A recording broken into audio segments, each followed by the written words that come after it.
Hey, have you heard of football's first ever superstar? A man who lit up Central Europe, turned down Manchester United, and was supposedly killed off by the Nazis. Oh, and he was doing all this for a national side which came into a World Cup off the back of a winning streak never before seen to mankind, playing a style of football which was 40 years ahead of its time. And they were only knocked out after a suspicious refereeing decision, and 4 years later, after their nation was invaded and taken over, they were barred from competing altogether.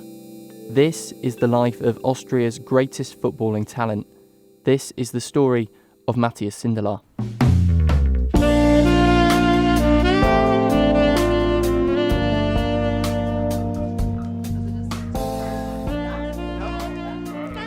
I want you to picture an early 20th century Viennese coffee house. All the men have beards, all the women have hats. It's an unlikely place for football's earliest philosophers. But in Central Europe, soccer was a middle-class game. Think less hops and grains, more roasted bean. Now, football had been introduced to Austria in the 1890s in the same manner it had been introduced to most other nations, through British expats. But the British game, as it always has been and always will be, was physical, with brave centre-halves and a knack for effort and brute force, rather than skill and wit. It just wasn't Vienna's way of doing things. The music playing in the background, by the way, is called Heute spielt der Rindl. Produced and recorded in 1922, it's sung by Hermann Leopoldi, and it's a tribute.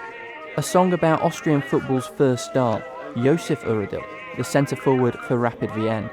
Now, Rindl was a big, physical number 9, and he was also a celebrity. He was comparing at music halls, he even starred as himself in a film. But alas, he's not the hero of our tale.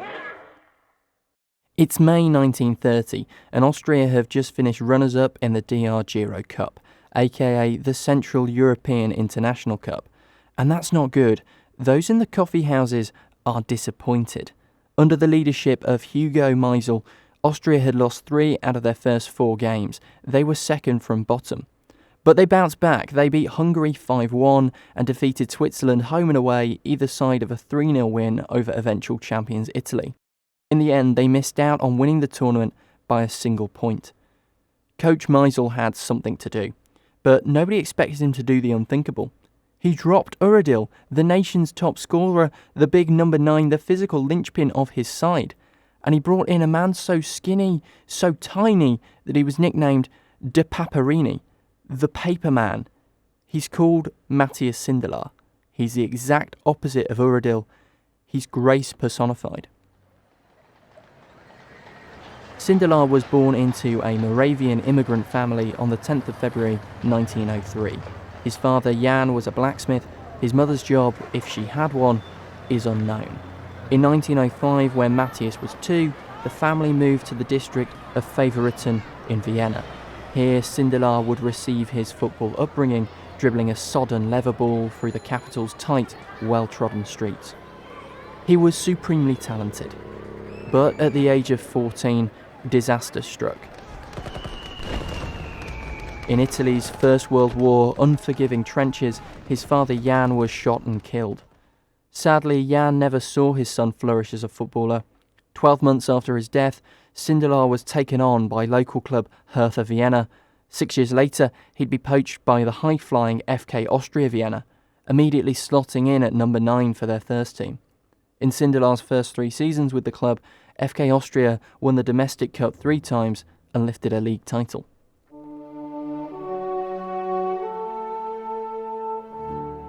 He was poetic yet bullish, calm but aggressive, able to beat defenders as if they were ghosts, hollow figures, unable to get toe to ball. Theatre critic Alfred Polgar wrote at the time, he would play football as a grandmaster plays chess. In a way, he had brains in his legs, and many remarkable and unexpected things occurred to them while they were running. His shot hits the back of the net like the perfect punchline, the ending that made it possible to understand and appreciate the perfect composition of the story. In total, there's about 30 seconds of archive footage of Sindelar on YouTube. He is as skinny as they say, and with a receding hairline, is the spitting image of Mr. Burns from The Simpsons. In one clip, he tantalises a burly defender, faking to go one way, stopping, waiting for the defender to plant his feet before beating him. In another clip, he curls the ball with the outside of his boot into the top corner. A diving goalkeeper in a flat cap hits the ground long after the ball does. The footage is grainy, the recording's minimal, but MATTHIAS Sindelar's distinctive figure seeps through. He looks like a very special player.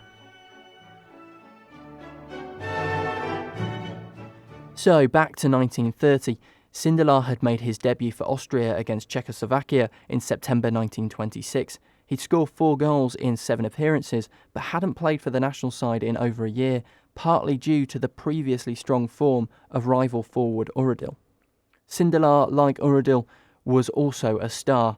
He too made a cameo appearance in a film and earned money on the side advertising watches and dairy products. But to compare their style on the pitch was to compare a tank to a wafer, said football philosopher Friedrich Topberg.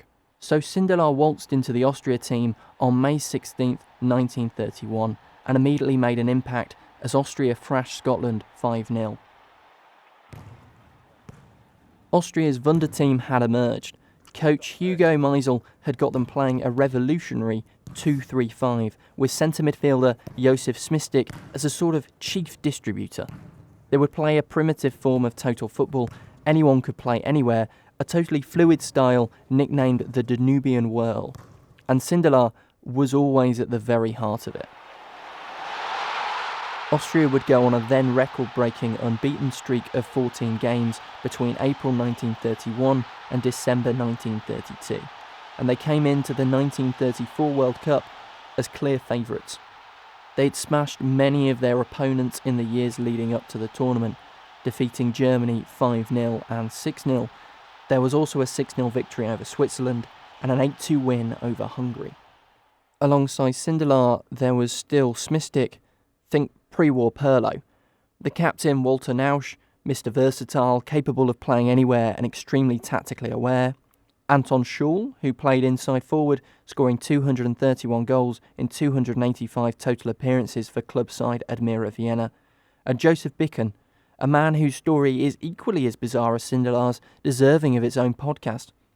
All I'll say for now, though, is that Beacon, also an inside forward, scored more than 800 goals in official matches and more than 1,400 goals in total across his 27-year career. As Pelé approached his 1,000th goal in 1969, reporters asked Beacon why he hadn't made more of a fuss about his goal-scoring feats. He simply said, "Who'd have believed me?" The 1934 World Cup, hosted by Italy, began at the round of 16 stage. Austria took on a talented French side in the game of the round, relying on goals from Sindelar, Schul and an extra-time winner from Beacon to sneak through 3-2.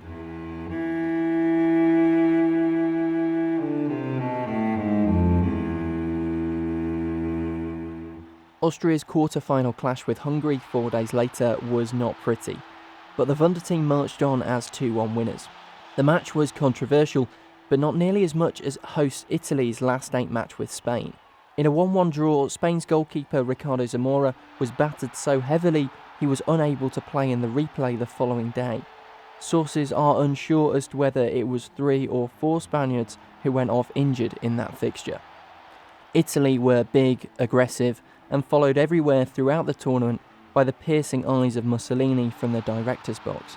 They would win the replay 1-0. So, the semi-final between Austria and Italy at the San Siro. It would be a clash of 2 opposing styles, the original unstoppable force against an immovable object. In this battle, the Italians defended heroically, and the immovable object held out. The Wunderteam failed to have a shot for the first 40 minutes. Italy won the game 1-0. You can watch their winning goal on YouTube. Giuseppe Meazza headed both the ball and the keeper goalwards before Enrique Gaeta tapped in. It is undeniably a foul in any era, but Swedish referee Ivan Eklund, who would also officiate the final which Italy won 2-1 over Czechoslovakia, remained unmoved.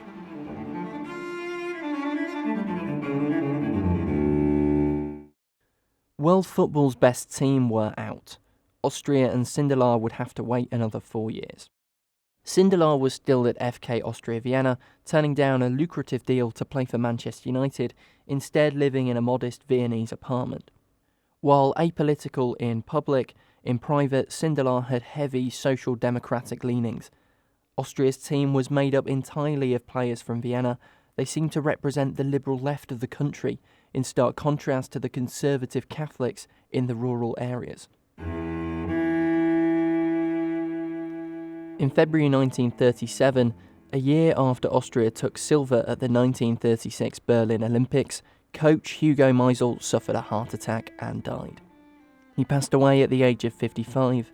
His contribution to the beautiful game is astonishing. His enthusiasm for football helped form Austria's National League in 1924 and the Central European Cup in 1927. But it's his style of play which is most evident today.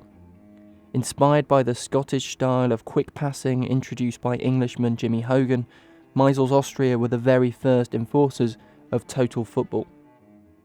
Austria was still holding on to their beautiful style after the Second World War, but struggled without the talents of Sindelar and Beacon.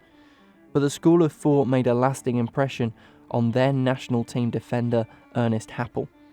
Happel collected 51 caps for Austria between 1947 and 1958. Later he'd go into management, becoming the first head coach to win the European Cup with two different clubs, Feyenoord in 1970 and Hamburg in 1983. He would also replicate Austria's total football as Netherlands coach, leading them to the 1978 World Cup final. This would inspire Johann Cruyff to take total football to Barcelona, which would then spawn Pep Guardiola's tiki-taka style of play. From Meisel to Happel to Cruyff to Pep, the Wunder team's tactics live on. Now, Guardiola may have had Messi, but Meisel had Sindelar. Austria would easily qualify for the 1938 World Cup in France, but they'd never get to play in it. On the 12th of March 1938, Nazi Germany would annex Austria. Only one unified German team would compete. Wunder team players were invited to play, many did, but much more, including Sindelar, refused. German football was by no means primitive, but it paled in comparison to Austria. At the 1936 Berlin Olympics, a German side crashed out in the second round, losing 2-0 to Norway in what is said to be the only football match Adolf Hitler ever attended. In April 1939, Sindelar played for an Ostmark 11, a team made up of Austrians taking on Germany in what was dubbed a reconciliation game. It's a match in which the Austrian side dominated, the Wunder team's last ever game together. Reports of the match vary, but it is known that Sindelar missed a flurry of first-half chances. In his book on the history of football tactics, Jonathan Wilson seems to think they're deliberate, almost as if Sindelar mocked the high-ranking Nazis watching from the stands. Defeating the fascists, it was all too easy. Eventually, in the second half, he knocked in a rebound, and when teammate Shasti Sester struck home a second, he celebrated wildly in front of the Nazis' director's box. Germany were beaten 2-0, and without Sindelar they'd get knocked out in the first round at the 1938 World Cup, losing to Switzerland in a replay 4-2. In the following months, Sindelar's social democratic leanings were becoming more and more public. He was a Catholic, but had surrounded himself with Jewish people throughout his adult life. Many of Vienna's sports clubs had Jewish owners and Jewish players. Indeed, even Wunder team head coach Meisel was born into a Jewish family. Depending on whose accounts you follow, Sindelar in the late 30s was either reclusive and reserved or a vocal liberal.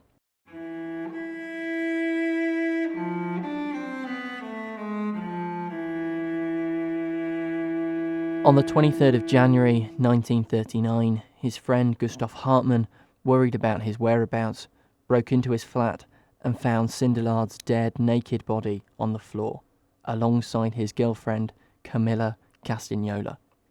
Carbon monoxide poisoning from a dodgy heater, that's what the police said. The public prosecutor was still undecided, though 6 months later the Nazis ordered the case to be closed. Was it murder? Framed as an accident to remove any repercussions, an attempt to stifle the inevitable rallying cry which would be spawned from the killing of Austria's greatest sporting hero. Was the death written as an accident to ensure Sindelar would receive a state funeral? Was it instead suicide? Were Sindelar and Castagnola secretly Jewish? Well, in truth, it was most likely accidental. Indeed, neighbours had complained just a few days prior that one of the chimneys in the apartment building was defective. A Romeo and Juliet style close or a cruel killing does, rather morbidly, seem more fitting though. Like Vienna around him, there was no longer a place for the charming artist. So that's MATTHIAS SINDELAR, football's first superstar, the man who lit up Central Europe, was robbed of a World Cup and passed away under highly suspicious circumstances. I'll leave you with Sindelar's obituary, written by theatre critic Polgar. The good Sindelar followed the city, whose child and pride he was, to its death. He was so inextricably entwined with it that he had to die when it did. Some evidence points to suicide, no doubt prompted by loyalty to his homeland. For to live and play football in the downtrodden, broken, tormented city meant deceiving Vienna with a repulsive spectre of itself. But how can one play football like that and live when a life without football is nothing?